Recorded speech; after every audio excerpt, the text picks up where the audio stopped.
Petrescu was truly puzzled. He asked, "In the States you drive your own car?"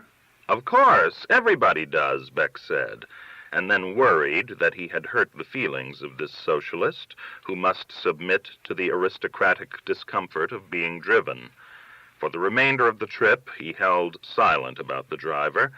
The muddy lowland fields with Mediterranean farmhouses had yielded to fir-dark hills bearing Germanic chalets. At the highest point, the old boundary of Austria-Hungary, fresh snow had fallen, and the car, pressed ruthlessly through the ruts, brushed within inches of some children dragging sleds. It was a short downhill distance from there to Brasov. They stopped before a newly built pistachio hotel. The jarring ride had left Bech with a headache. Petrescu stepped carefully from the car, licking his lips. The tip of his tongue showed purple in his drained face. The chauffeur, as composed as raked ashes, no touch of wind had stirred, changed out of his gray driving coat, checked the oil and water, and removed his lunch from the trunk. Bech examined him for some sign of satisfaction, some betraying trace of malice, but there was nothing. His eyes were living smudges, and his mouth was the mouth of the boy in the class who, being neither strong nor intelligent, had developed insignificance into a positive character trait that does him some credit. He glanced at Bech without expression, yet Bech wondered if the man did not understand English a little. In Brasov, the American writer and his escort passed the time in harmless sightseeing. The local museum contained peasant costumes. The local castle contained armor. The Lutheran cathedral was surprising. Gothic lines and scale had been wedded to clear glass, and an austerity of decoration, noble and mournful, that left one, Bech felt, much too alone with God. He felt the Reformation here as a desolating wind 400 years ago. From the hotel roof, the view looked sepia, and there was an empty swimming pool and wet snow on the lacy metal chairs. Petrescu shivered and went down to his room. Bech changed neckties and went down to the bar. Champagne music bubbled from the walls. The bartender understood what a martini was, though he used equal parts of gin and vermouth. The clientele was young, and many spoke Hungarian, for Transylvania had been taken from Hungary after the war. One plausible youth, working with Bech's reluctant French, elicited from him that he was un écrivain, and asked for his autograph. But this turned out to be the prelude to a proposed exchange of pens, in which Bech lost a sentimentally cherished Esterbrook and gained a nameless ballpoint that wrote red. Bech wrote 3.5 postcards to his mistress, his mother, his publisher, and a half to his editor at Commentary, before the red pen went dry. Petrescu, who neither drank nor smoked, finally appeared. Bech said, "My hero, where have you been? I've had 4 martinis and been swindled in your absence." Petrescu was embarrassed. "I've been shaving." "Shaving?" "Yes, it is humiliating. I must spend each day 1 hour shaving, and even yet it does not look as if I have shaved. My beard is so obdurate." "Are you putting blades in the razor?" "Oh, yes. I buy the best and use 2 upon each occasion." "This is the saddest story I've ever heard. Let me send you some decent blades when I get home." "Please, do not. There are no blades better than the blades I use. It is merely that my beard is phenomenal." "When you die," Bech said, "you can leave it to Romanian science." "You are ironical." In the restaurant, there was dancing. The twist, the hooly-gooly, and chain formations that involved a lot of droll hopping. American dances had become here innocently bird-like. Now and then a young man, slender and with hair combed into a parrot's peak, would leap into the air and seem to hover, emitting a shrill, palatal cry. The men in Romania appeared lighter and more fanciful than the women, who moved in their bell-skirted cocktail dresses with a wooden stateliness perhaps inherited from their peasant grandmothers. Each girl who passed near their table was described by Petrescu, not humorously at first, as a typical Romanian beauty. And this one, with the orange lips and eyelashes, a typical Romanian beauty. The cheekbones are very classical. And the blonde behind her, the small plump one, also typical, but they are so different. Which is more typical? They are equally. We are a perfect democracy. Between spates of dancing, a young chanteuse, more talented than the one in the Bucharest hotel, took the floor. She had learned, probably from free world films, that terrible mannerism of strenuousness, whereby every note, no matter how excessively placed and how flatly attacked, is given a facial aura of immense accomplishment. Her smile at the close of each number triumphantly combined a conspiratorial twinkle, a sublime humility, and the dazed self-congratulation of the post-coital euphoria. Yet beneath the artifice, the girl had life. Bech was charmed by a number, in Italian, that involved much animated pouting and finger-scolding and placing of the fists on the hips. Petrescu explained that the song was the plaint of a young wife whose husband was always attending soccer matches and never stayed home with her. Bech asked, "Is she also a typical Romanian beauty?" "I think," Petrescu said, with a purr Bech had not heard before, "she is a typical little Jewess." The drive late the next afternoon back to Bucharest was worse than the one out, for it took place partly in the dark. The chauffeur met the challenge with increased speed and redoubled honking. In a rare intermittence of danger, a straight road near Ploiești, where only the oil rigs relieved the flatness, Bech asked, seriously, "Do you not feel the insanity in this man?"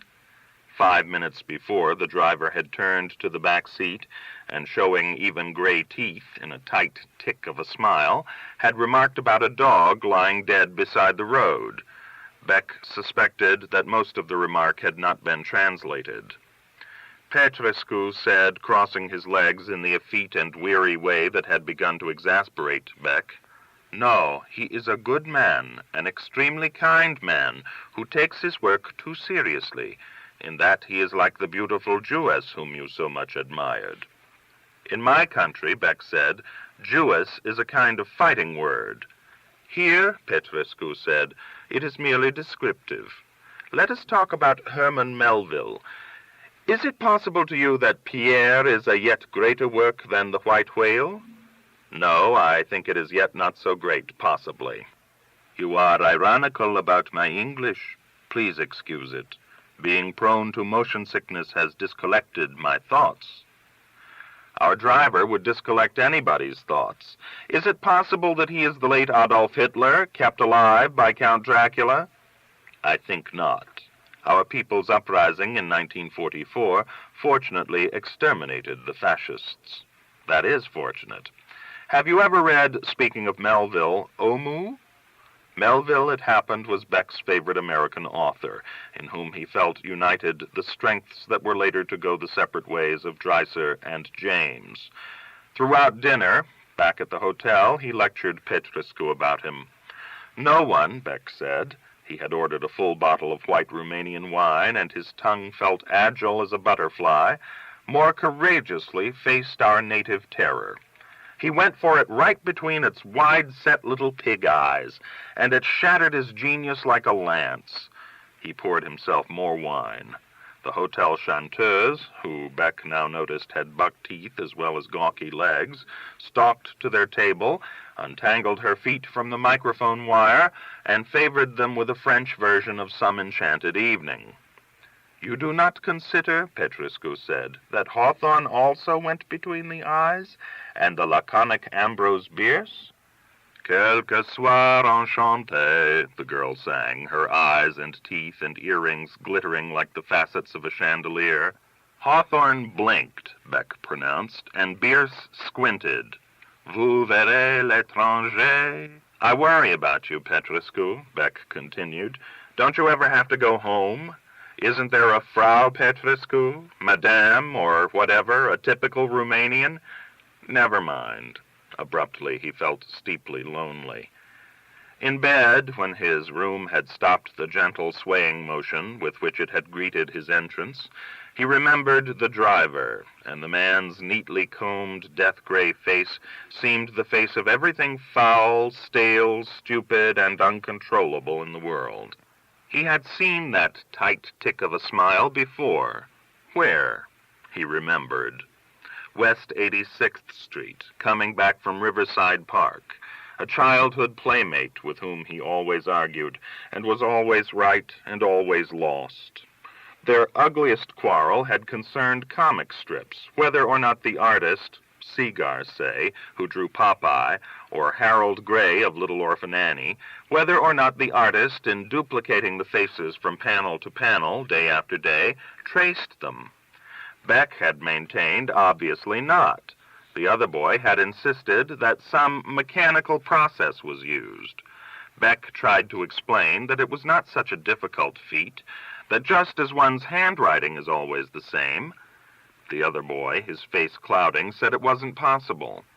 Bech explained, what he felt so clearly, that everything was possible for human beings with a little training and talent, that the ease and variation of each panel proved.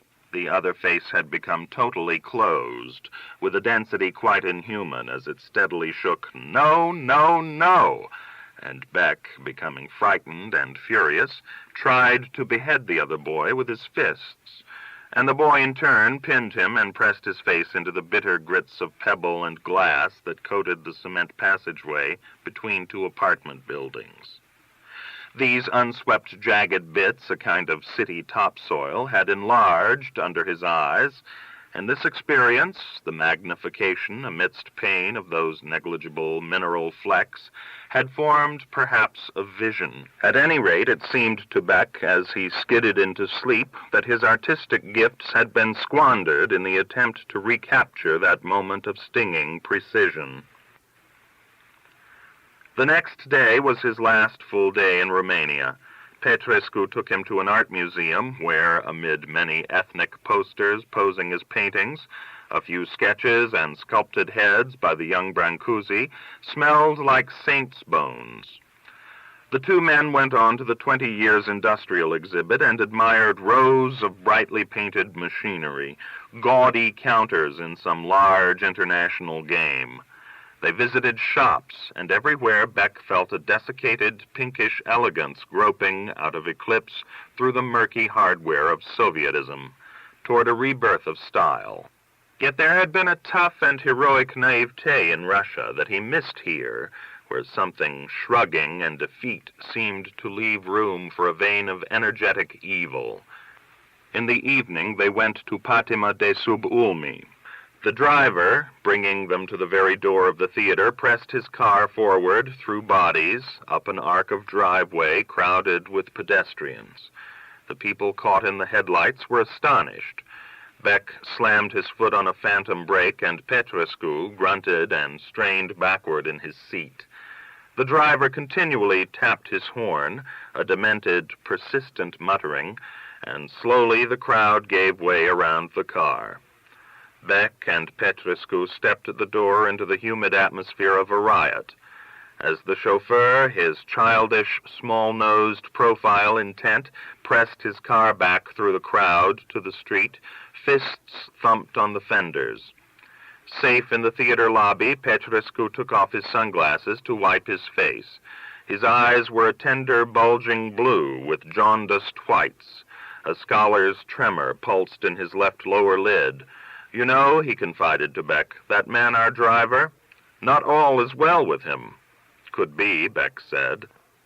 O'Neill's starveling New England farmers were played as Russian moujiks. They wore broad-belted coats and high black boots and kept walloping each other on the back. Abby Cabot had become a typical Romanian beauty, 10 years past prime, with a beauty spot on one cheek and artful bare arms as supple as a swan's neck. Since their seats were in the center of the second row, Bech had a good, if infrequent, view down the front of her dress, and thus, ignorant of when the plot would turn her his way, he contentedly manufactured suspense for himself. But Petrescu, his loyalty to American letters affronted beyond endurance, insisted that they leave after the first act. "Wrong, wrong," he complained. "Even the pitchforks were wrong." "I'll have the State Department send them an authentic American pitchfork," Bech promised. "And the girl is not like that, not a coquette. She is a religious innocent under economic stress." "Well, scratch an innocent, find a coquette." "It is your good nature to joke, but I am ashamed you saw such a travesty. Now our driver is not here. We are undone." The street outside the theater, so recently jammed, was empty and dark. A solitary couple walked slowly toward them. With surrealist suddenness, Petrescu fell into the arms of the man, walloping his back, and then kissed the calmly proffered hand of the woman. The couple was introduced to Bech as a most brilliant young writer and his notably ravishing wife. The man, stolid and forbidding, wore rimless glasses and a bulky checked topcoat. The woman was scrawny. Her face, potentially handsome, had been worn to its bones by the nervous stress of intelligence. She had a cold and a command, quick but limited, of English. "Are you having a liking for this?" she asked. Bech understood her gesture to include all Romania. "Very much," he answered. "After Russia, it seems very civilized." "And who isn't?" she snapped. "What are you liking most?" Petrescu roguishly interposed. "He has a passion for nightclub singers." The wife translated this to her husband. He took his hands from his overcoat pockets and clapped them. He was wearing leather gloves, so the noise was loud on the deserted street. He spoke, and Petrescu translated. "He says we should therefore, as hosts, escort you to the most celebrated nightclub in Bucharest, where you will see many singers, each more glorious than the preceding." "But," Bech said, "weren't they going somewhere? Shouldn't they go home?" It worried him that communists never seemed to go home. "For why?" the wife cried. "You have a cold," Bech told her. Her eyes didn't comprehend. He touched his own nose, so much larger than hers. "In room." "Pah," she said. "Itself takes care of tomorrow." The writer owned a car, and he drove them with the gentleness of a pedal boat through a maze of alleys overhung by cornices suggestive of cake frosting, of waves breaking, of seashells, lion paws, unicorn horns, and cumulus clouds. They parked across the street from a blue sign and went into a green doorway and down a yellow set of stairs. Music approached them from one direction, and a coat-check girl in net tights from the other. It was to Bech as if he were dreaming of an American nightclub, giving it the strange spaciousness of dreams. The main room had been conjured out of several basements, a cave hollowed from the underside of jewelers' shops and vegetable marts. Tables were set in shadowy tiers arranged around a central square floor. Here a man with a red wig and mascaraed eyes was talking into a microphone mincingly. Then he sang, in the voice of a choir boy castrated too late. A waiter materialized. Bech ordered scotch. The other writer ordered vodka. The wife asked for cognac, and Petrescu for mineral water. 3 girls, dressed as rather naked bicyclists, appeared with a dwarf on a unicycle, and did some unsmiling gyrations to music while he pedaled among them, tugging bows and displacing straps. "Typical Polish beauties," Petrescu explained in Bech's ear. He and the writer's wife were seated on the tier behind Bech. 2 women, one a girl in her teens and the other a heavy old blonde, perhaps her mother, both dressed identically in sequined silver, did a hypnotic, languorous act with tinted pigeons, throwing them up in the air, watching them wheel through the shadows of the nightclub, and holding out their wrists for their return.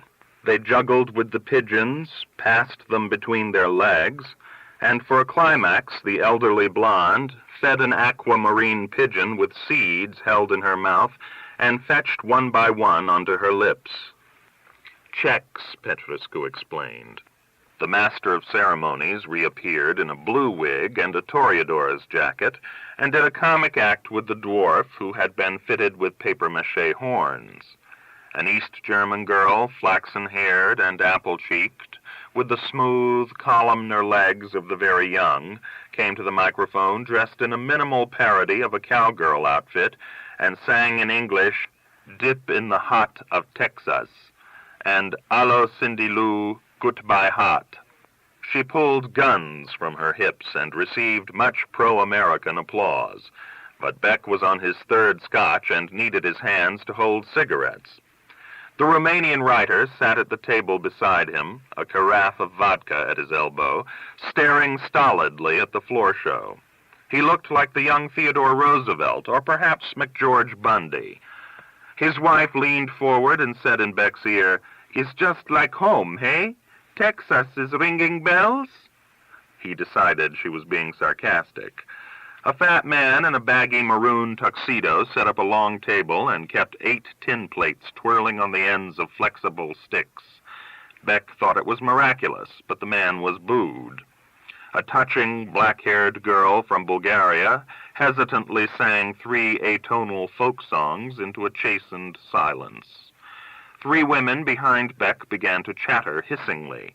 Bech turned to rebuke them, and was stunned by the size of their wristwatches, which were man-sized, as in Russia. Also, in turning, he had surprised Petrescu and the writer's wife holding hands. Though it was after midnight, the customers were still coming in, and the floor show refused to stop. The Polish girls returned dressed as ponies, and jumped through hoops the dwarf held for them. The master of ceremonies reappeared, in a striped bathing suit and black wig, and did an act with the dwarf involving a stepladder and a bucket of water.